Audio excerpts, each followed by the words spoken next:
Assalamualaikum warahmatullahi wabarakatuh. Kembali lagi bersama saya Dodi Effendi. Pada video kali ini saya akan menjelaskan tentang jenis-jenis layout dan intent atau perpindahan antar layout. Untuk pertama-tama saya akan menjelaskan tentang jenis-jenis layout. Pertama, mari kita start new project.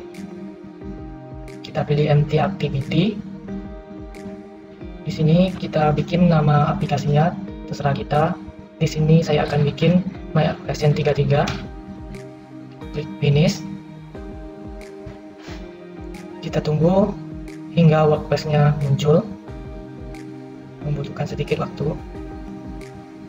Nah, di sini sudah muncul. Untuk jenis layout yang pertama yang akan saya jelaskan yaitu constraint layout. Constraint layout merupakan layout yang paling fleksibel. Karena pada constraint layout kita hanya perlu drag and drop objek di editor layout tanpa perlu mengetikkan codingan pada activity main-nya. Pada Android Studio, layout defaultnya yaitu berupa constraint layout. Jika kita membuat project baru, maka dia akan otomatis berbentuk constraint layout. Seperti ini. Kita perbesar dulu agar lebih jelas.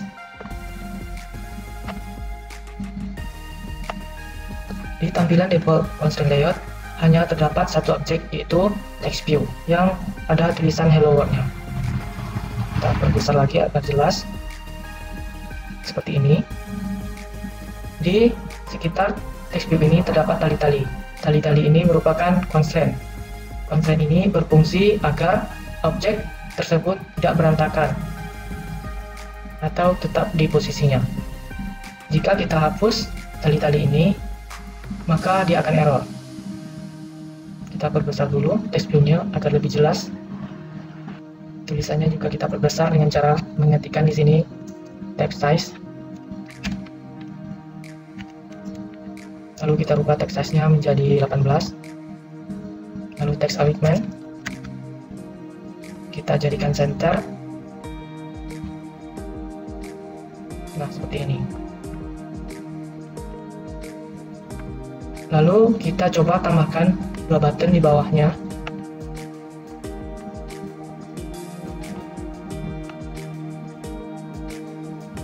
Ya, seperti ini. Kita hanya tinggal drag ke editor layout-nya, maka akan langsung muncul buttonnya. Di sini kita akan tarik ke atas, yang sampingnya juga. Terus kita hubungkan buttonnya dengan text view yang di atas.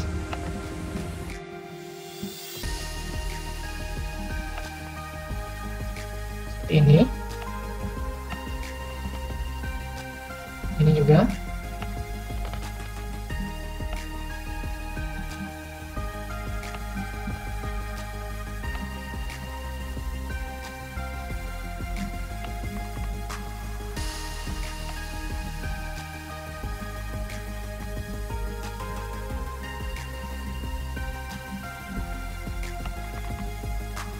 Kelebihan dari constraint layout ini adalah jika kita mengubah posisi text view yang di atas ini, maka button yang dua ini ikut berpindah juga karena kita sudah menghubungkan tadi dengan tali-talinya. Seperti berikut ini contohnya. Jika kita geser ke kiri, maka button di bawah juga akan ikut ke kiri. Jika ke kanan, maka dia juga ikut ke kanan. Seperti ini. Selanjutnya, jenis layout yang kedua yaitu linear layout, di mana linear layout merupakan jenis layout di mana kita menempatkan satu objek berbaris atau kolom vertikal atau horizontal. Jadi, di dalam setiap baris vertikal atau kolom horizontal hanya ada satu objek saja yang kita tempatkan. Linear layout itu ada dua jenis, ada vertikal dan ada horizontal. Kalau yang vertikal, tinggal kita tambahkan saja orientation-nya menjadi vertikal. Codingannya seperti berikut ini. Saya ada tambahkan 3 text view dan 3 button. Nah, maka akan muncul tampilan seperti berikut ini.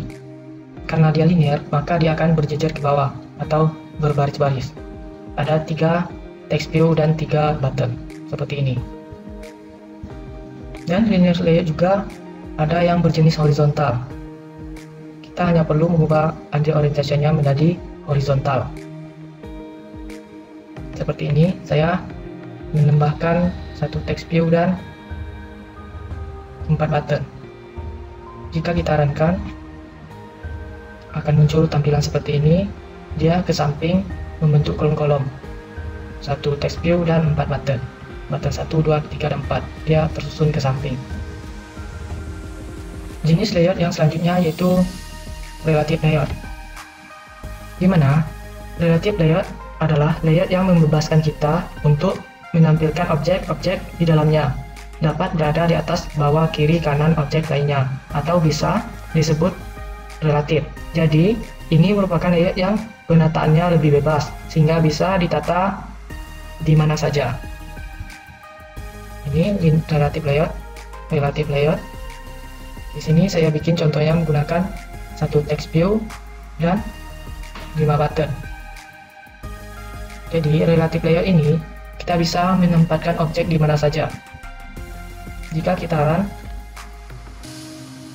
maka hasilnya akan seperti ini. Ada text view dan ada 5 button. Letaknya bisa di mana saja seperti ini. Ada 5 button. Jenis layout yang selanjutnya yaitu frame layout, di mana frame layout adalah layout yang biasanya digunakan untuk membuat objek yang saling bertindihan.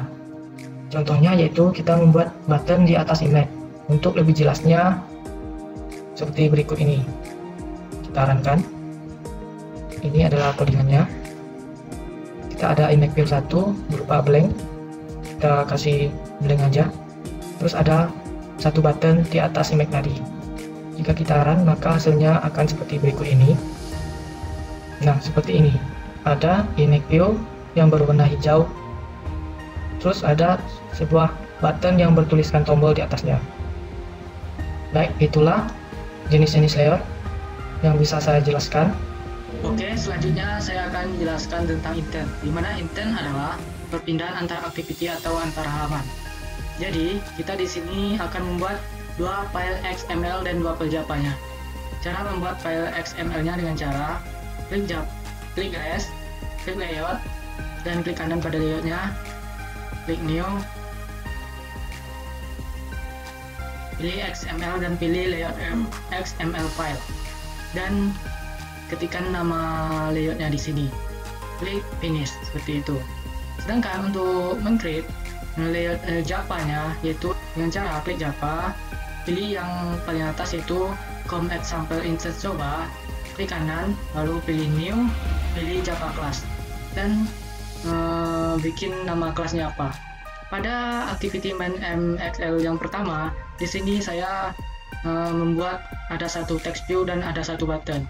Jadi nanti jika kita mengklik button ini, maka dia akan pindah ke halaman berikutnya. Jangan lupa pada text view dan buttonnya dikasih ID biar dia tidak error. Pada buttonnya saya kasih ID dengan nama btn_second activity. Pada layout 2XML atau file XML yang keduanya, di sini saya tinggal kopikan saja codingan yang pertama tadi. Yang saya rubah cuma tulisannya menjadi yang pertama tadi yaitu activity 1, saya rubah menjadi activity kedua. Pada main activity Java-nya, di sini saya menambahkan codingan public void on click, intent sama dengan new intent, di mana ini fungsinya jika kita mengklik button yang ada pada layout pertama tadi, maka akan terjadi pergantian halaman atau intent. Terus pada layout Java keduanya, tinggal di sini tambahkan set content view layout dan nama layout Java-nya apa.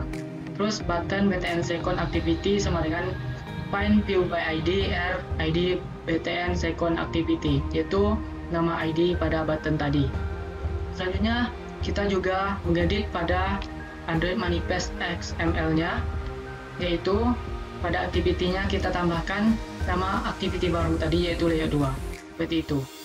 Jika kita runkan, maka hasil aplikasinya seperti berikut ini. Seperti ini.